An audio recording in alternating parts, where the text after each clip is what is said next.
In this segment, we will be discussing client consultation. There are 8 steps to your client consultation. Number 1 is your greeting. Number 2 is discovery. Number 3 is your analysis. Number 4 is your professional recommendations.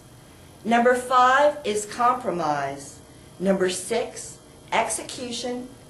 Number 7 is your prescription for home care and also any recommendations for products. Number 8 is your closing. Number 1, your greeting. Always smile when you approach your client. Extend your hand and introduce yourself, preferably with your full name. Ask them how they are doing today, and then walk them to your station or the area that you're going to continue doing your consultation. Make sure at this time they fill out any paperwork that needs to be filled out for your files. Make them feel comfortable. Offer them tea, coffee, or whatever in your salon that they're used to offering the clients. Make sure their pocketbook and coat is put away in a safe place, that they are comfortable and ready to speak to you in a relaxed atmosphere. Number 2 is discovery. You want to find out why he or she is here to see you today. Did they just move into this state and are looking for a new designer? Were they unhappy where they were before? Did they come in just on a whim or the spur of the moment?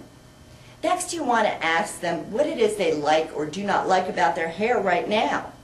You want to get a feel for what it is that this person is wanting before you actually come out and ask. Let them talk, listen, watch their body language. Make sure that they're comfortable. Do not make any moves towards the client or touching the client until you feel that they're comfortable with you and comfortable about the next aspect of what you're going to do. Number 3 is our analysis. You're going to want to ask the client's permission before you actually touch them. You're going to want to take the hair away from the face and analyze their facial shapes. You're going to also want to look at their skin tone, look at their eye color. The best place to look for the skin tone is actually on the inside of the wrist. You don't want to look at the face because they might have makeup on or tanning products or other things that will make it difficult for you to really analyze the tone of their skin. So the best place to look is right here inside the wrist. The facial analysis we do many times in our actually live classes, and we actually analyze every single student in the room if we can. It's very important for you to know how to do this. Facial measurements can be done, but it's better if you get an eye for it just by pulling the hair away from the face. So we're going to pin the client's hair away from her face after asking permission, if it's all right. Just take it away. Make sure she's looking directly into the mirror. And what you want to be looking for is the widest or narrowest parts of the face. Now, you're also going to be wanting to look at any features that you either want to diminish or accentuate. The face shapes are easily determined. There are 7 basic face shapes: the oval, the long, the pear, the diamond, the round, and the square. The perfect face or most ideal face shape is considered to be the oval, which is perfectly balanced. The oval face shape is 1.5 times longer than it is wide. The width is actually measured from one side of the cheekbone to the other side of the cheekbone. Now, it would not be a good idea for you to be taking a measuring tape out while you're doing your analysis and actually taping the face of the client. It may be very uncomfortable. But I am going to ask you to practice this at home, because there are things that you can do to measure that will give you an eye for actually looking at the client when you see them in the mirror. The easiest thing to do is at home with your own mirror, look into the mirror, pull your hair away from your face, and outline the silhouette of your face with lipstick or a washable magic marker, not a permanent one, okay? And then you can actually take measurements right on the mirror with a tape measure. If your face outline is 1.5 times longer than it is wide at the cheekbone area, you have an oval-shaped face. You're going to want to take measurements from cheekbone to cheekbone, also from one side of the forehead to the other. Write these down as you're doing them. Right under the ear at the jawline, all the way across to the other side of the jawline, and then from the top of the head hairline all the way down to the chin. Take these measurements and look at them. If your face is longer than 1.5 times the width, it is considered a long face. Long faces can either be angular or soft, so there can be more than one type of design form used on them to correct. The square-shaped face is pretty much flat on the sides and is equal in measurement from jawline to forehead. Your heart-shaped face will be wider at the forehead than at the jawline. Pear-shaped faces are wider at the jawline or neck area and narrower at the forehead. Your diamond-shaped face is wider at the cheekbone area, narrow at the forehead, narrow at the chin. Your round-shaped face is exactly what it says it is. It's round.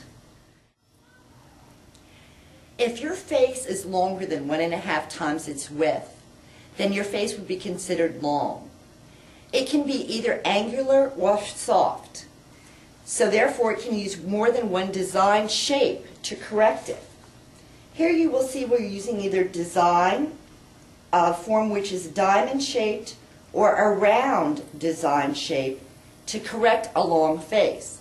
What you want to do is add width to the sides, and you want to make the face appear shorter by either using bangs or by bringing a weight line up above the jawline. A diamond-shaped face can be corrected by using a square design form.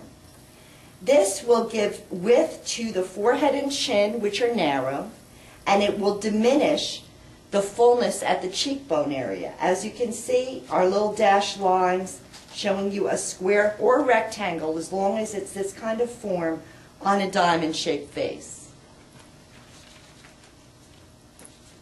Our round face shape can be corrected by using a square design form.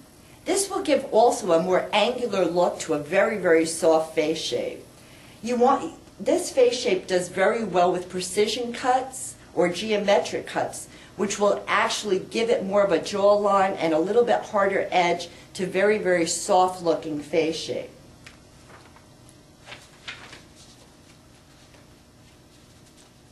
The heart-shaped face, which is wider at the forehead and narrow at the chin, can easily be corrected using an inverted triangle shaped design.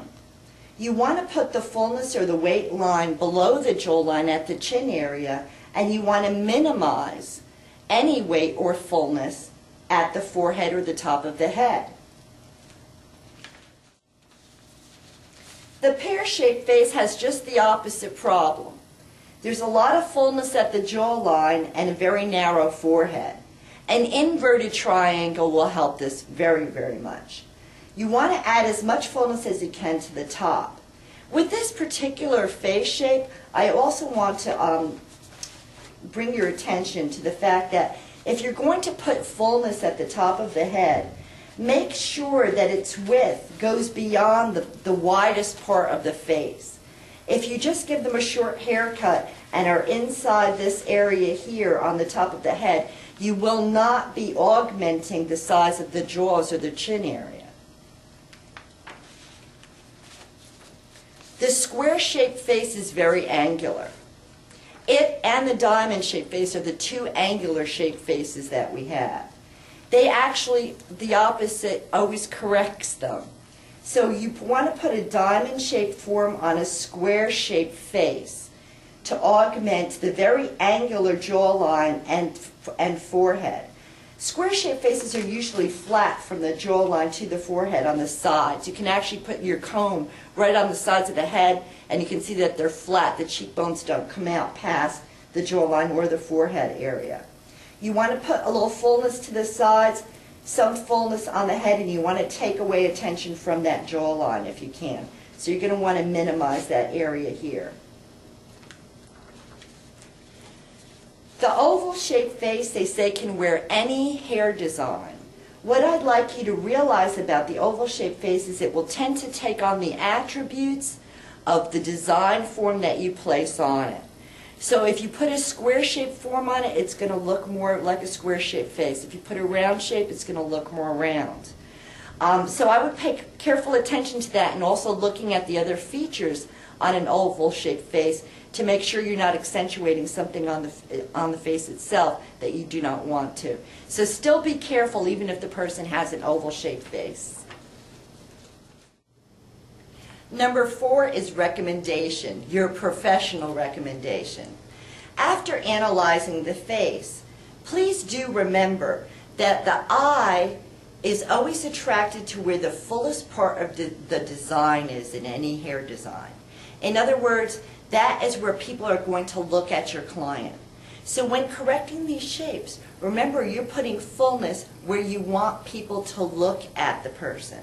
So if they have beautiful eyes, you're going to want to try to make some kind of weight or some kind of dimension at that area right around the eyes to bring the eye up when they look at that person. Okay, you've looked at the face shape, you've looked at the features, you've looked at the skin tone. Now it's time for you to give your client the recommendation. Do not ask the client what they want. You are the professional. You can listen to what they say they want, but always remember, the person who is asking you a lot of questions is actually in control of the conversation. You always want to take control back when you are doing consultations, so that the person trusts you, respects you, wants to do what you have to say because they believe in you, and is happy and excited before any work is done. So looking at the texture, looking at the shape of the hair, you're going to recommend, first of all, a haircut for your client, and you are going to explain to them why, because of the shape of their face, we need to put the fullness here or we need to take it away from here. You're never going to want to say something like, you've got a really big nose, so we've got to do this with your hair to try to cover that up. Okay, you're always going to want to make it a positive thing. You have beautiful eyes. We want to put the weight line where your eyes are so we can bring them out so that people will look at you there and your eyes are going to pop out. Or you want to say, you need a little height. You're very petite. We want to elongate you somewhat. This is going to be wonderful for you. You're going to look fabulous. Remember, by adjusting the weight line of a design, you can actually take years off somebody's look, and you can make them look so much prettier by doing very little work or very little change. Okay, now you're going to go into your color recommendations by looking at the skin tone, and even if they did not come in for hair color, you are going to give them your recommendation anyway.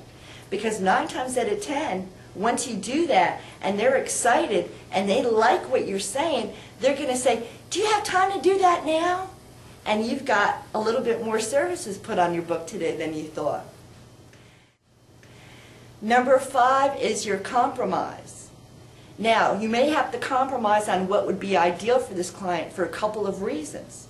Number 1, the client, her or himself, say to you, no, no, no, I don't want to go that short. I absolutely do not. In which case you're going to depend on where you put your fullness of your design still and compromise a little bit on your ideal while still maintaining where you're going to put your form. The second thing that may compromise you from your ideal desire in this case would be the hair texture itself. You may need height, and the person has such fine limp hair that there's no way by a haircut that you will get it. Of course, you can always recommend chemical services if this is the case, if you want to do that, but you also have to realize that adding too many chemical services to the hair may degrade the hair to some degree. So all of this has to be taken into consideration before you actually come to an agreement on what you're going to do. When you do that, be excited. Get the client excited. Do not wash their hair or do anything until you see lights in their eyes saying, wow, yeah, I can't wait to get that done, and they're excited about it. If they look hesitant, if they look nervous, keep talking to them until they're relaxed, they feel comfortable, they trust you, and then go on and do your service. Number 6, execution. Well, I can't really go into too much about that right now because this comes into your technical skills and your abilities. Always remember to keep up to date on all the things out there that will help you be the best in your execution of any technique or chemical service. We have many, many classes in all aspects of hair design. A lot of these things can be explained to you better on a one-to-one basis or in person in a lot of our classes. So I hope to see you in one of our classes soon, and if you need any extra help, we'll be there to help you. Number 7 is your prescription and your explanation of at-home care for your client. You're going to want to tell her about the different products that you used on her hair while doing the services so that she can recreate the design at home. You're also going to want to give her any tips on how to style her hair, what shampoos or conditioners to use. Make sure that she goes home feeling comfortable and that she was well cared for. Make sure you get her coat and her purse for her at this point. Number 8 is your closing. You want to thank your client for coming to see you today. You invite them back and recommend that they come back and see you at a set amount of time, 6 to 8 weeks. Ask them if they'd like to book their appointment today. Give them any little gifts that your shop gives to people when they're a new client. Make sure that you've rebooked their appointment, given them their retail products that they have bought, thank them again for coming to see you, and say bye-bye.